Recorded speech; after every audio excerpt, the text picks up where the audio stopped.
Friends, welcome to my channel. நம்ம சேனலில் இன்றைக்கி எல்லா குழம்புக்கும் எல்லா வெரைட்டி ரைஸ்க்கும் ஏற்ற சூப்பரான ஒரு சைடிஷ் தாங்க எப்படி செய்கிறதுன்னு பார்க்க போகிறோம். முருங்கைக்காய் மசாலா தான் நம்ம இன்றைக்கி எப்படி செய்கிறதுன்னு பார்க்க போகிறோம். இது வந்து எல்லா சாம்பார் சாதம், ரசம் சாதம், புளிக்குழம்பு, காரக்குழம்பு எல்லாத்துக்குமே சூப்பரான சைடிஷ்ங்க. அது மட்டும் இல்லாமல் நீங்கள் வெரைட்டி ரைஸ் எது செய்தாலுமே இது சூப்பராக காம்பினேஷன் நல்லாவே செட் ஆகுங்க. இதோட டேஸ்ட் அவ்வளோ அருமையாக இருக்குங்க. வெறும் ரசம் மட்டும் வச்சு இது சாப்பிட்டோன்னா இதோட டேஸ்ட்டு சொல்லவே முடியாதுங்க. அந்தளவுக்கு ரொம்ப அருமையாக இருக்கும்.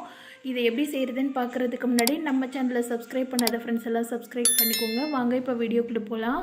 இதுக்கு வந்து முதல்ல நம்ம மசாலா ஐட்டத்தெல்லாம் அரைச்சி ரெடி பண்ணி வச்சுக்கலாம். இதுக்கு வந்து 2 பத்தை தேங்காய் எடுத்திருக்கேன், 3 ஏலக்காய், 3 கிராம்பு,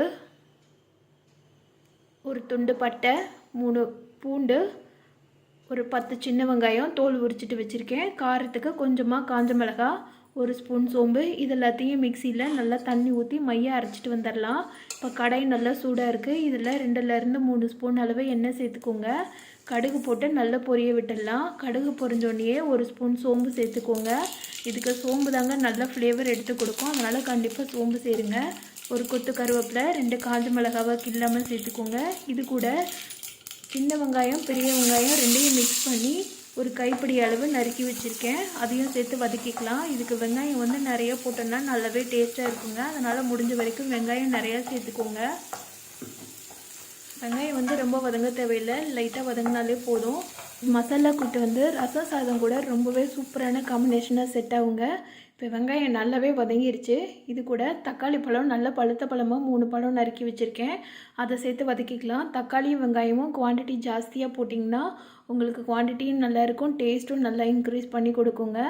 அதனால் தக்காளி வெங்காயம் முடிஞ்ச வரைக்குமே நிறைய சேர்த்துக்கோங்க. இது கூட தக்காளி சீக்கிரமாக வதங்குறதுக்கு 1 ஸ்பூன் மஞ்சள்தூளும் கொஞ்சமாக உப்பும் சேர்த்து தக்காளியை நல்லா மசிய வதக்கிடலாம். தக்காளி வந்து நல்லா மசிஞ்சு வந்தால் கூட்டோட டேஸ்ட்டு அவ்வளோ அருமையாக இருக்குங்க. அந்த தொக்கு மாதிரி வரும் இதெல்லாம் வதக்க. இப்போ தக்காளி ஓரளவுக்கு வதங்கிருச்சு. இதை நல்லா ஒரு மூடி போட்டு மசிய வேக வச்சு எடுத்து வச்சிடலாம்.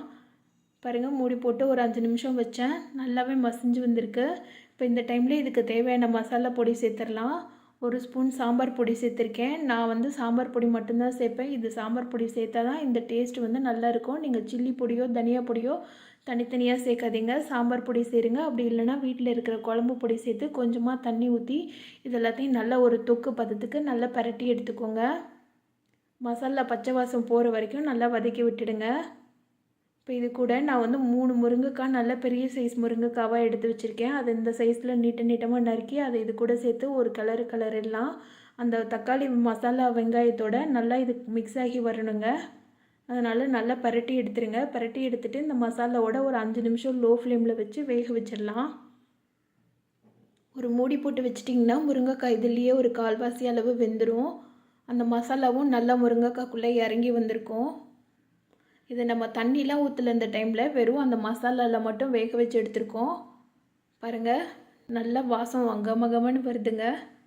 மசாலாவும் முருங்கைக்காவும் சேர்ந்து வதங்கும்போது அந்த ஸ்மெல் அவ்வளோ அருமையாக இருக்குது. இது எல்லாத்தையும் இன்னொரு முறை நல்லா கிளறி விட்டுட்டு இப்போ காய் வேகிறதுக்கு தேவையான அளவு தண்ணி சேர்த்துக்கலாம்.